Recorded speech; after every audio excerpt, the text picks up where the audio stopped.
Kobo from Fitting Fitness In, and welcome to Get Healthy with Holly.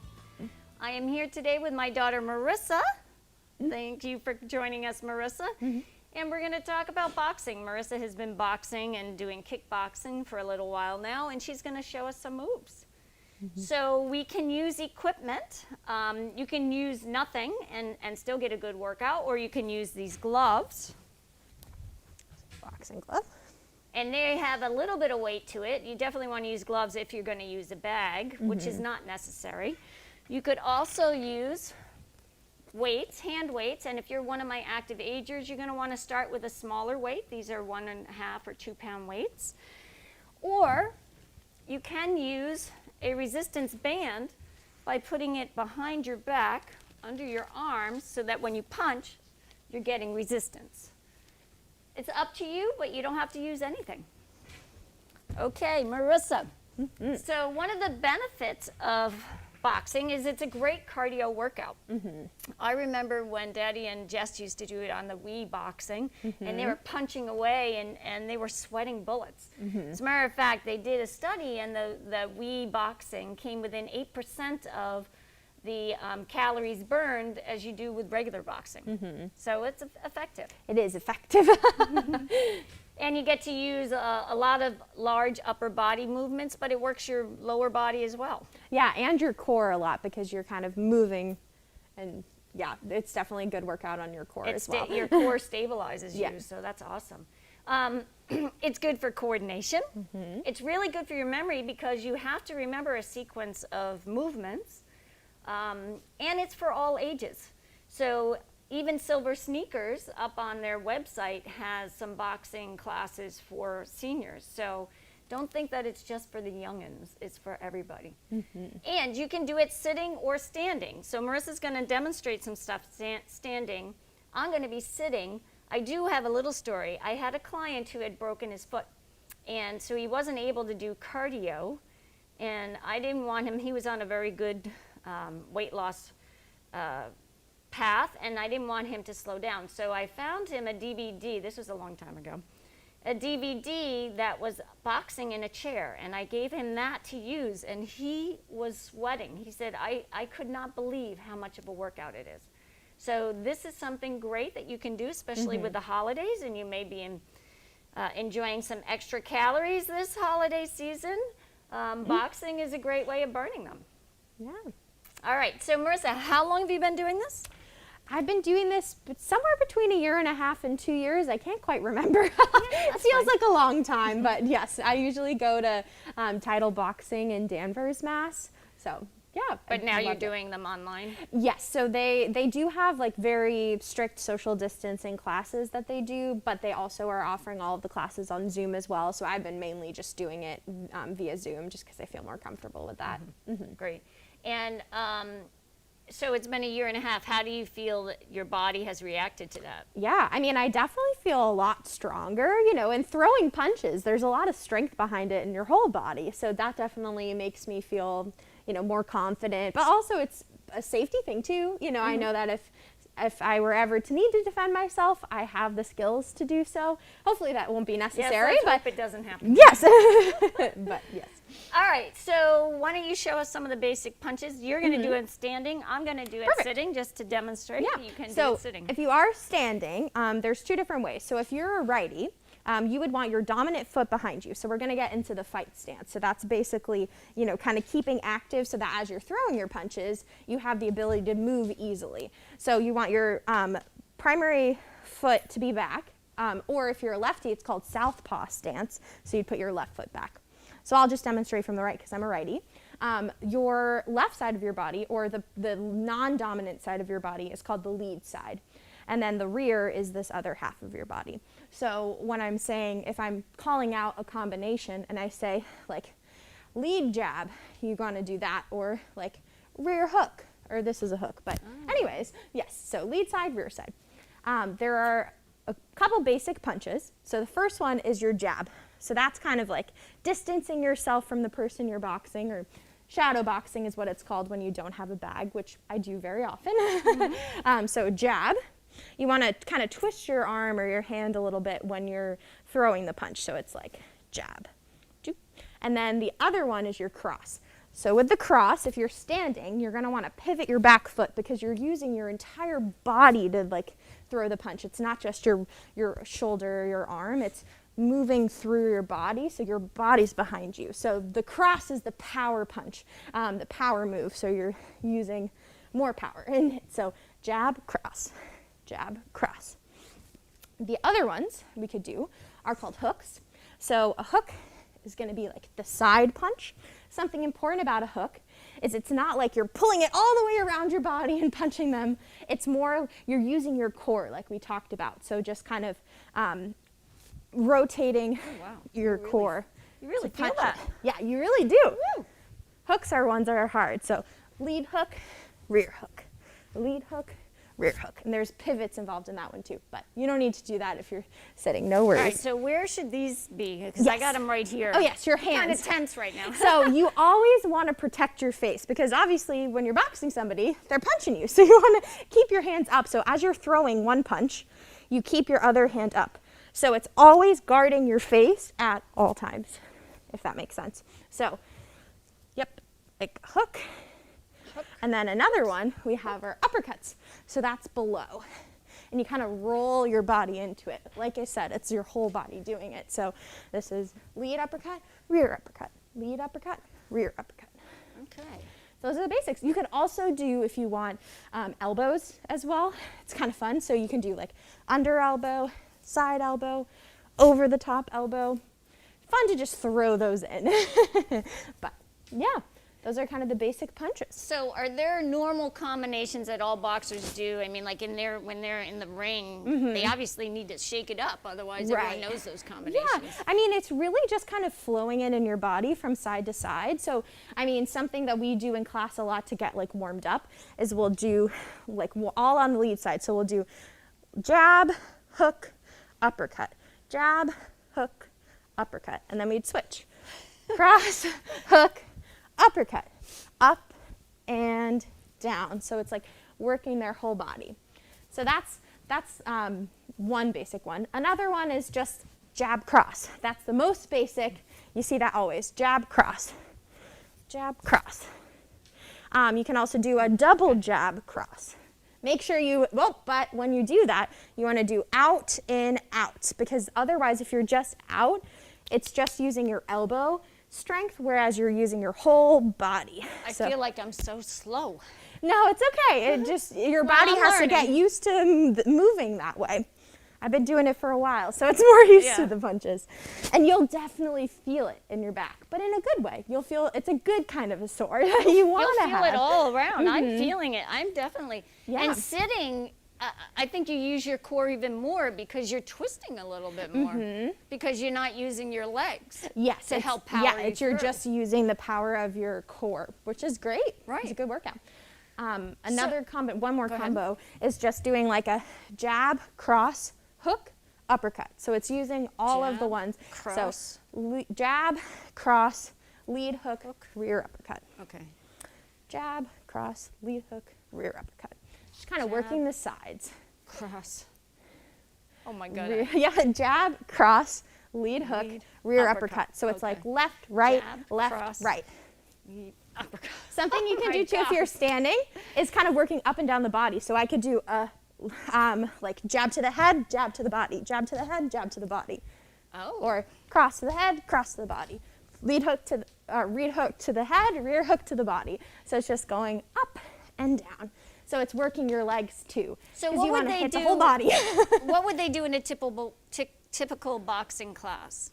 A typical boxing class, so we start off with like warm up, so we'll do high knees, we'll do butt kickers, we'll do a lot of squats, so many squats and lunges, because obviously the power is coming from our legs, so we want to make sure those are strong.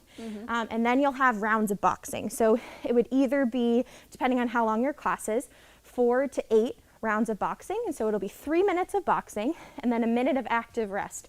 30 seconds of it, we'll do like push-ups, we'll do high knees, we'll do some sort of exercise, and then 30 minutes to rest before going into another 3-minute round of boxing. And then the class will end with us doing stretches or core. Well, first it's core, so you'll do like 7 or 15 to 15 minutes of core, depending on the length of your class, and then stretches at the end. Wow. And so do you recommend people get a bag, or is that necessary or not necessary? It's not necessary. If you have a place to do it, it's great to have because it adds another level of impact. If you do get a bag, you need to get gloves because otherwise you have to protect, because you're punching with this part of your hand. And so you obviously want to protect your knuckles. So I wrap my hands and then put them in gloves. But you don't need that. That's when a I little do more classes, than I want. We have a bag hanging in the barn, but it's not something that we use. I wouldn't use it. I shadow box. So when I do classes, it's just this, and I'm still sweating by the end. So it is a great workout to continue to do it like that. Yeah, awesome. So many benefits to that. And then afterwards, you end up stretching? Yep. So we do some stretches. Some, like, for example, obviously because we're working our legs, we want to do like calf stretches. Which you can do sitting in your chair. And like when you do this one where it's like stretching the back of the calf. Other ones we do for your arms. So the classic putting your arm across your body. Feels good. Or yep. And then the opposite as well. So this one's kind of hard to do. You just want to have it behind your body. You can bring your hands behind your back. So you can do, your them. hands behind your back like this. But if you have something in your room near you, just kind of putting your arm against like a wall and then or the door jamb. Or the door jamb or Bend something. It like this, so that you're stretching this part of your Sorry, I just hit my microphone. You're stretching your chest. The pecs that you were working so hard. Wow. So there's a lot to it, and this is just a little dabble of what you can do. I highly recommend that you go online and look for opportunities, because boxing is a great way to shake up your workout. I mean, it's something different. You can add it one day a week, or a couple days a week, or cycle it through, because your body needs a change, and if you're always doing the same workout, it kind of adapts to that, and you don't see as much changes in your physical strength and your physical, what you're looking like, your tone. So it's always good to swap it out. And so boxing is something to try. It's worth it. So fun. Highly recommend. Great. So we're going to take it into the kitchen for a couple recipes, for holiday recipes. Do you want to join me in the kitchen? I would love to. And here we are in the kitchen, and we have a few holiday appetizers for you that are healthy and fun and colorful. So I'm going to start with sweet potato and avocado bites. And it is you want to make sure you get sweet potatoes that are kind of long and not bulky, so that you can get some nice slices, because you want to be able to slice it about 1/4 inch thick like this. So it is 2 medium sweet potatoes, 1/2 teaspoon of cumin, 1/2 teaspoon, this is cumin, sorry, and 1/2 teaspoon of paprika, smoked paprika if you have that. I don't have it, but other people, you can use that. And then a teaspoon and a half of olive oil. And then in this part, we're just going to do a little salt to taste. And we want to mix them all together. Great, that shows our oven is warmed up, preheated. Let's mix this in. Throw a little salt in here. So Marissa's standing by. Once I put this in, then she's going to take over with some fun stuff. All right. Some olive oil just to help everything stick to it. So you want to make sure they all get a little bit of a coating on it, so that when we stick it in the oven, it has something on there for taste. And we're going to top it with some avocados and tomatoes and these special sprouts that Merisa brought from her friend who grows them. Yeah, my friend grows some microgreens. So we've got some red cabbage microgreens. That's what they are, and they're quite colorful. You want to lay these out on the sheet.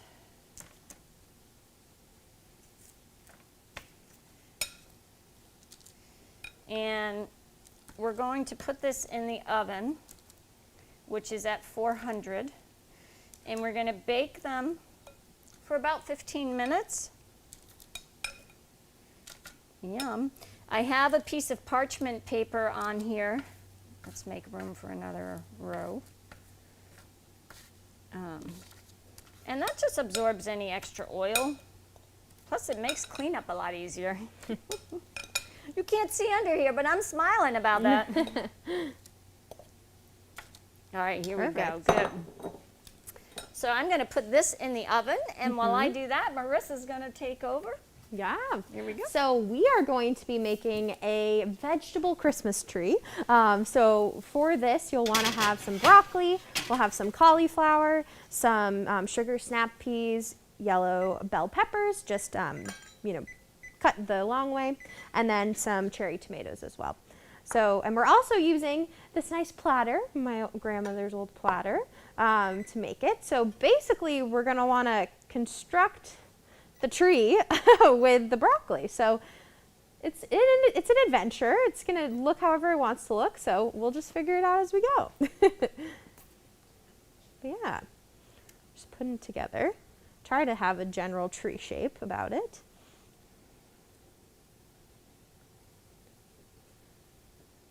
Yes, the cauliflower is the snow. Oh yes, the cauliflower will be the snow. We'll have some tinsel, some lights. It'll be great.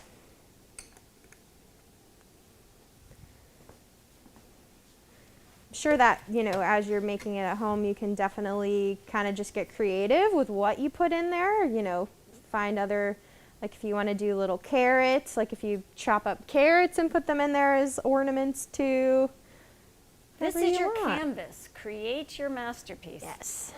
It just makes it a little more fun for vegetables and dip.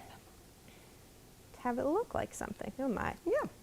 While you're working at that, I'm going to make the avocado part of the avocado bites.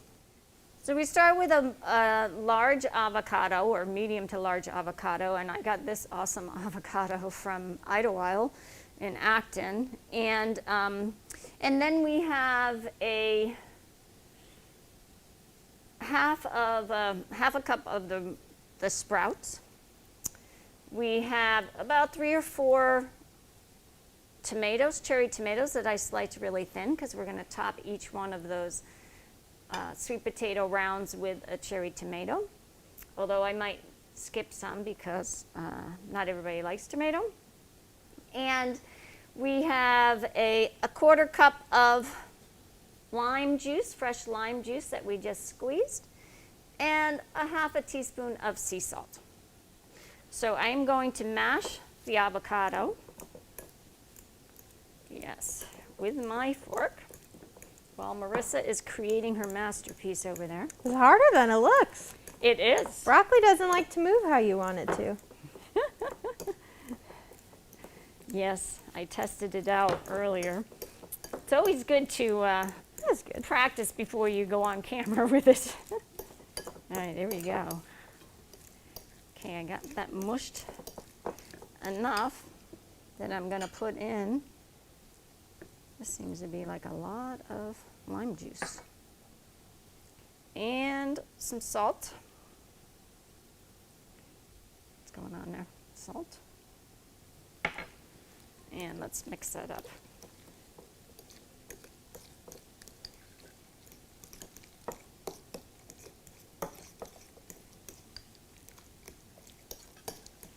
Yes, mix this. Ooh, that looks good. It smells good too. Woohoo! I love avocado. I do too. And the lime juice not only gives it a little kick, but it also keeps it from turning. Because you know how avocado will get dark. And it makes it nice and smooth. Oh yeah, there we go.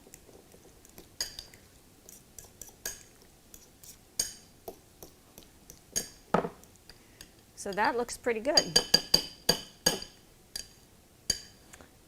And then How are you doing? I'm just adding some snappies on the side to make it look like the tree's going out. So you just kind of put them as you will in there. I will decorate my tree in just a sec. Okay. Oh, so we'll want to make a little star at the top of your tree. That's the hard part I found. Yeah, we'll figure it out. Use the little pieces. Yes. Yep.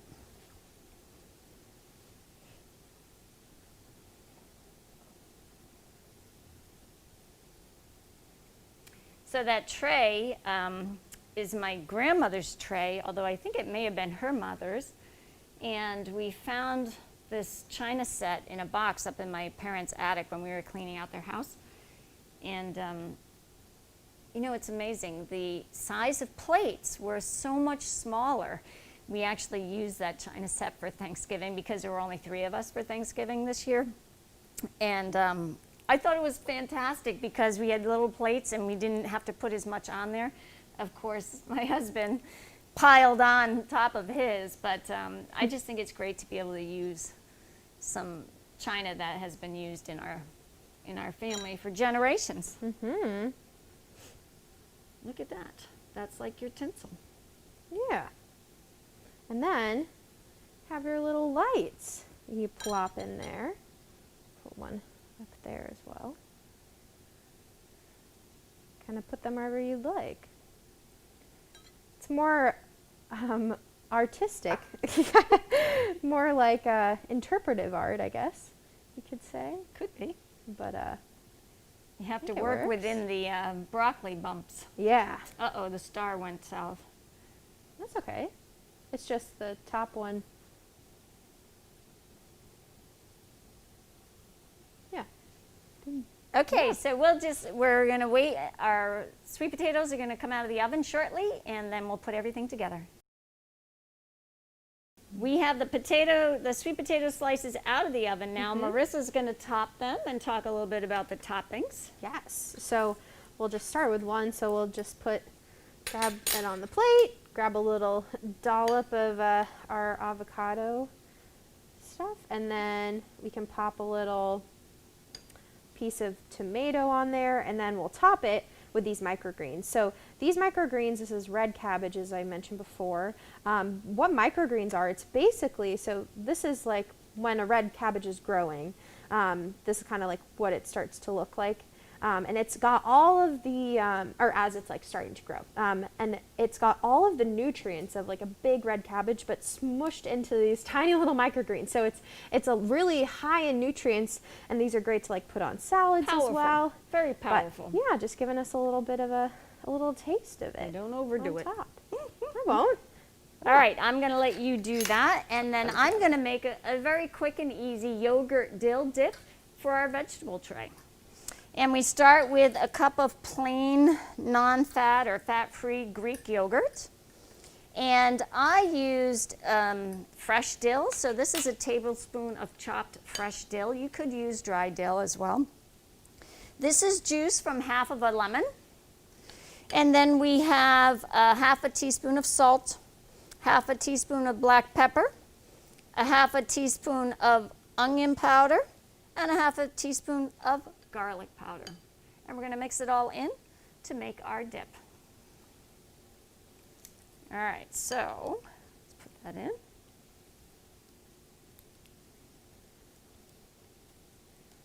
This is going to be yummy. Now, even though your holidays may be smaller amount of people because of the pandemic this year, it's okay. That means you're in charge of the food. And that means you can have healthier, lower fat food, which is what we're focused on today. All right, so we have all that in there. And let's dump this in. This is our garlic, our salt, our pepper, our onion, our dill, fresh dill. Gotta love it. When at all possible, I always use fresh herbs because it just makes such a difference. Or they could be dehydrated herbs from your garden. And let's mix it around, smooth that it smells out. good. It doesn't it? You can even smell it through my mask. We're being very conscious of the pandemic here in the ActonTV studio, and everyone wears a mask. Social distancing from the staff. There we go. That's our nice dill dip. Oh, those look great, Merisa. Yeah. It's a little slower going, but we're getting there. That's okay, because you know what I want to talk about? I wanted to talk about Boxing Day. Well, what is Boxing Day? I mean, we did a little boxing in the segment today, but I want to talk about Boxing Day, which is December 26th, the day after Christmas. Her birthday. That's my Holly, birthday. get it? 'Tis the season to be Holly. Anyway, Boxing Day is a holiday for the British Commonwealth, and it's celebrated in Great Britain, in Canada, in Australia, in New Zealand, and there's two theories to it. The first theory is that the wealthy lords of the British Manor would give out boxes of gifts and money the day after Christmas to their staff who worked the holiday, sort of like a holiday bonus. The second theory is that boxes were left in churches to collect money to give to the poor on December 6th or 26th, which is also the feast of St. Stephen. So whatever theory, it is celebrated to this day.